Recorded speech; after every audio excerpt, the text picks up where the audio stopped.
Amazina yanjye nitwa Yohana.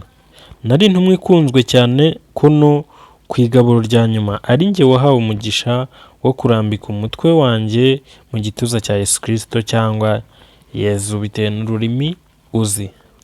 Ubundi nahoze ndi umurobyi, nuko Yesu araza arampamagara ngo mukurikire. Icyo gihe ubuzima bwanjye bwahindutse uko. Nari umwe mu ntumwa 12 ndetse nagize umugisha wo kwibonera Yesu akora ibitangaza. Nk'uko yahuye n'impumyi akazihumura, narabibonaga. Gutuma ibirema bigenda ni byinshi. Gusa nagira ngo mbibutse ko ndi n'umutangabuhamya kuko nari mpibereye ubwo Yesu bamubambaga, agahambwa, akazuka mu bapfuye.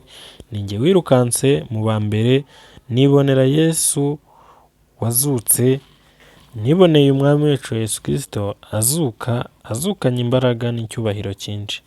Gusa nyuma y'uko Yesu azamutse, naragiye nigisha ubutumwa bwiza ndetse n'ijambo ry'Imana aho yari yarantumye hose.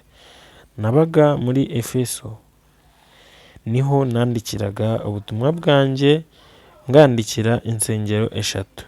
Nibwo havutse umwami bitaga Domisiyasi. Uwo mwami ndetse uwo mugabo yaratinywaga cyane kuko yari umugome. Yaje gusaba ko yasengwa nk'Imana. Byari nk'itegeko ko rimwe mu mwaka buri muntu wese yajyaga gusiga imibavu no gutamba avuga ngo Kayizari ni umwami. Abantu bari bariyeguriye Imana ndetse baranamaramaje ko bagomba gukizwa. Kuri bo byari ikintu gikomeye kandi gihambaye kuri bo. Ntabwo rero bari kugaragaza ukwizera kwabo badahuye n'ibibazo kandi bikomeye.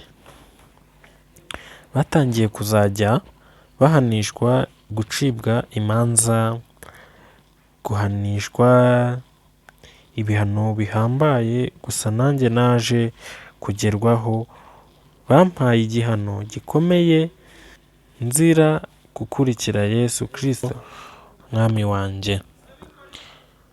Bampaye igihano cyo gukarangwa mu mavuta yaka kandi yatuye. Gusa ibyabaye mu gihano cyanjye byatunguye ikiremwa muntu cyose cyari kiraho. Bashyize mu mavuta abira ariko ntacyo nabaye kandi nta n'igikomere nagize. Abanzi banjye baratungurwa, gusa byo ntibyari bihagije kuko nari nkiri muzima ntarapfa. Bafashe umwanzuro wo kunyohereza ku kirwa i Patimo. Hari ahantu hateye ubwoba, niho abaromani boherezaga abanzi babo. Nta biti, nta kintu cyo kurya cyari gihari. Hari amabuye n'inyanja ihazengurutse. Aho hantu niho nagiye kubona mbona Imana yanjye neza. Narabonekewe, nibwo natangiye kwandika igitabo cy'ibyahishuwe. Igitabo ngiye kukibasobanurira n'ibyo by'i Patimo. Twinjire no mu buhanuzi bwanjye. Ntangira kwibona nageze mu ijuru. Nibwo natangiye kubona ibintu ntigeze mbona kuri iyi si yacu. Ndangije numva ijwi riremereye rifite imbaraga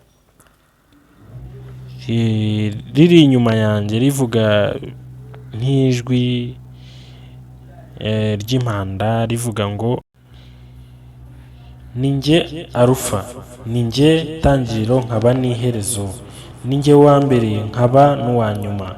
Mpindukiye nibwo nabonye ameze nk'umwana w'umuntu, yambaye ikanzu nziza imugera ku birenge ndetse yari afite imisatsi ye ibengerana nk'izahabu, ndetse amaso ye yabengeranaga nk'ibishashi by'umuriro. Ibirenge bye byari bimeze nk'umuringa wacuzwe cyangwa izahabu, ndetse ijwi rye ryari rimeze nko gusoma kw'amazi menshi. Nkimara kubona Yesu Kristo ameze gutyo, nibwo namenye ko ndi mu maso y'Imana.